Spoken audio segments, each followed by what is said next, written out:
Camping using electric versus propane. Which is better and which is more convenient?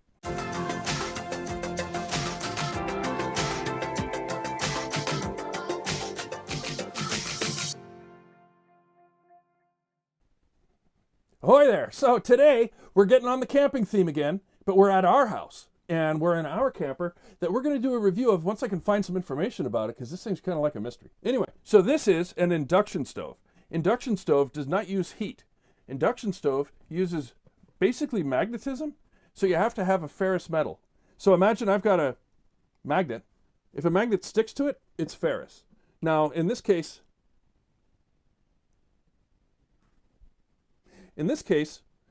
purely by coincidence, I just noticed our pots are made by the same company who made the induction stove. So what we're going to do is I'm going to show you how this works. Again, there is no heat here.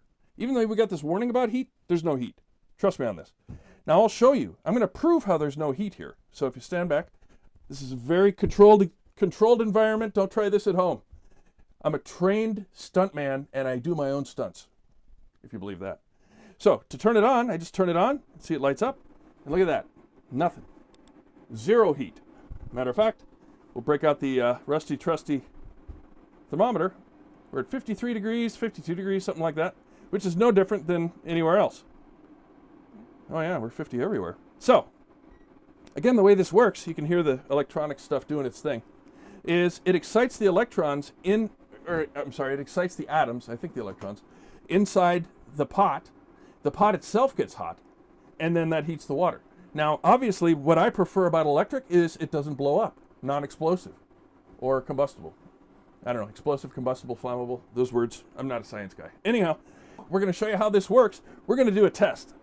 I've got 2 containers of water. I went with the first 2 containers I could find at our house. Don't judge. And if you want to come over here, I'll show you how they're the same. Okay, I'm going to zero this thing out. Okay, water bottle number 1, 3 pounds, 15.9 ounces. This one is 3 pounds, 15.8 ounces. Close enough. Yep, so they're pretty much the same. The first test we're going to do is we're going to use the induction stove. We're going to start off from ice cold. We're going to turn it on. We're going to see how long it takes for it to get hot. Fact check. 51 degrees. Now we'll put the pot. Okay, so the pot is also 51 degrees. Now, what we'll do is we'll take our water, which, okay, let's be truthful on the water here. This water is 56 because it came from the house. This water is 56 because it came from the house. All right. I'm going to take the water, and hopefully there's enough room in this pan that I can put all this water in the pan.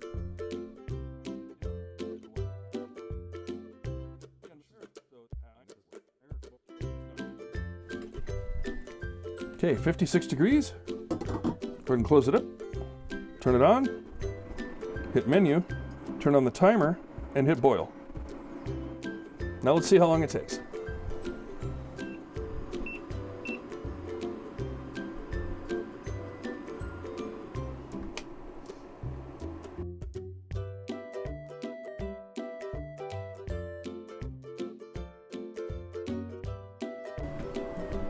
All right, let's see how we're doing. Oh, it doesn't really go through the lid. Okay, good. There we go. Let's see how long this takes. The hard part is going to be me having enough discipline to not dump it down the sink when I'm done, because it's winter. That is a bad idea.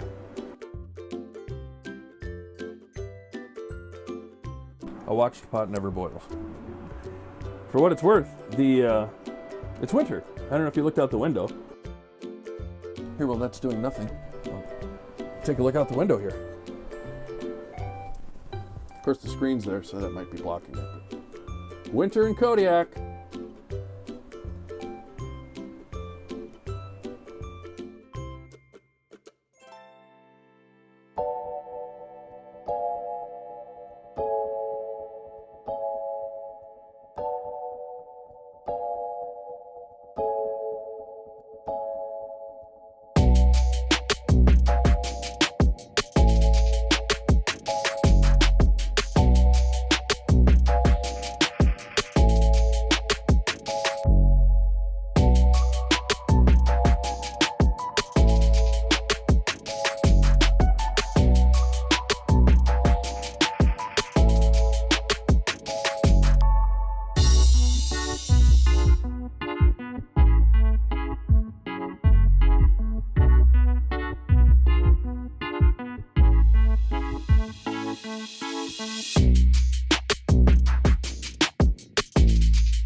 to get bubbles.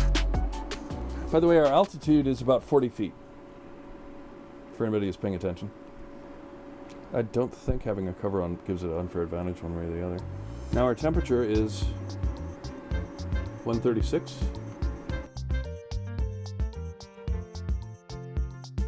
Oh, I did learn about putting canned goods on an induction stove. If you put canned goods on top of here, blammo, they'll heat and explode. So a good practice is just never put anything on your induction stove. I just wonder if that timer knows it takes 10 minutes to boil water. Because it's counting down the same way our counter is counting up. While we're waiting, I should probably discuss, this one is huge.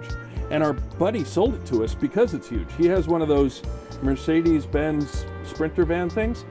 And this just was too big. Plus, how often do you really have to use two different burners? So he sold this to us and he got one that's a single, just like what is actually in our bus right now. This one's gonna be going to the bus and our single's gonna be coming here for this camper. 154. Oh, yep. See, it turned itself off at 10 minutes. And our temperature is 172. So not really a rolling boil. So we have to give it a little bit of a break for shutting itself down for a second there.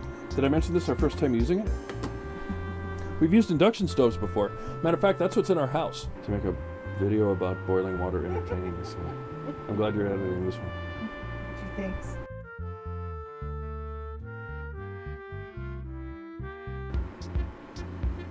So I think we're going to ballpark this one and say it took about 15 minutes to boil. Now here's the cool part. Watch this. Take it off.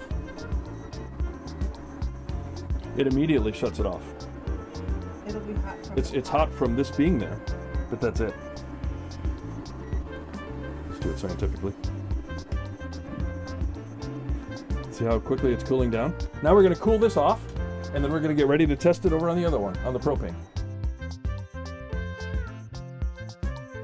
So this is a part two. We actually had to go out and, do that parenting thing. A little parenting tip. Don't have children. Anyway, I'm just kidding.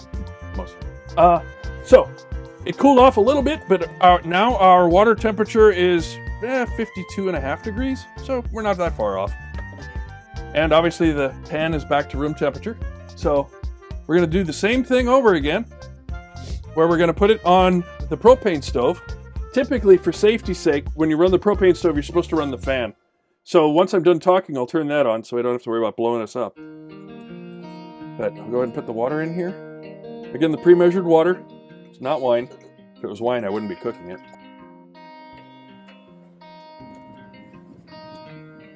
I'll run it on high. You can see that. Now, go ahead and put this on here. Start. And we'll see how long this takes. I guess the main thing I'm going to talk about is the fact that with propane, it is much more convenient, but it is certainly not safer. Now with the bus, we're going all electric, but that's mainly because there's really just no need for propane, because the biggest convenience for propane, in my opinion, is the water heater, and our water heater in the bus from the factory does not use propane.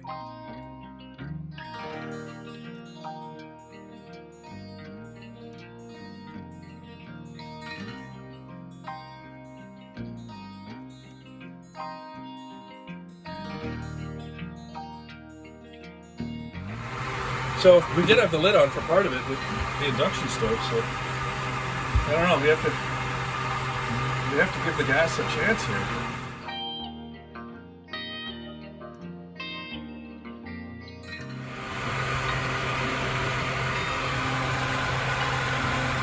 Little bubbles here and there. Nice blue flame. That's not good. I think it's close enough. So let's go ahead and shut everything down so I can do a wrap up for you guys. Okay, so what did we learn? We learned a couple things. And I honestly did learn, because I thought only running off 120 with a 15 amp circuit that the induction stove would still take longer than the propane stove. And you can see this is a nice Suburban, this is a good stove. This isn't an El Cheapo. And it was cranking as best it could. And we sort of got to a rolling boil, but I guess the moral of the story is, besides being about 30% faster, I know I learned that the induction stove even though we're only on a 120 volt, 15 amp circuit with a very long extension cord and some line loss there for sure, this thing did really well. And it was a lot faster, it's more controllable, easier to clean for sure. So my preference is, my love of induction stoves is still there. I'm actually surprised because I was 100% cook with gas or nothing guy. And after seeing how this thing did, maybe we have to change that expression from cooking with gas to cooking with induction. Anyhow. So the downside is that we boondock a lot. So we would have to either run the generator Or off the solar. or off the solar, which That's a future video. we will be installing. They're upside down, but That's okay. next year. Okay, stop the press. Guess what we just figured out? So this is one of those times where I didn't really do my research before the video. Everything I came up with was, out of here. I did the research for the video, and guess what I found out? Turns out the way this works, this thing is 1800 watts, which translates to 15 amps maximum. And we were using the right-hand burner, which according to the instructions is only 1000 watts. The left-hand burner is 1800 watts, which is the full power. And then if you run them both together, it runs down, it balances it out at 900 apiece to maintain 1800 watts because 18 watts at 120 volts, when you do the math, it comes out to 15 amps, which is what our circuit breaker is and what most residential circuit breakers are. Some are 20 amp. So we're going to do the same test where I'm going to use the same water bottle, the same thing, which our water temperature is 55, so we're pretty close. Same amount of water, actually a little bit more. We're up just slightly above the label, but I'm thinking this is really going to kill it this time. The other thing I figured out is that when you push the boil button, all it is a 10-minute timer. So it doesn't really do anything other than put it at full power and, which is level 10, and then runs it for 10 minutes. The other thing that I neglected to mention, these are capacitive touch buttons, which means they aren't actual buttons. So you don't have to worry about these buttons getting all messed up, and they clean up really easily. Let's go ahead and turn this bad boy on and set it to full power, not use the water timer, and see what happens. And I'll even give it a little bit of a head start where I'll hit start. And I'll turn this baby on. Menu, and I'll go for power straight up to a maximum.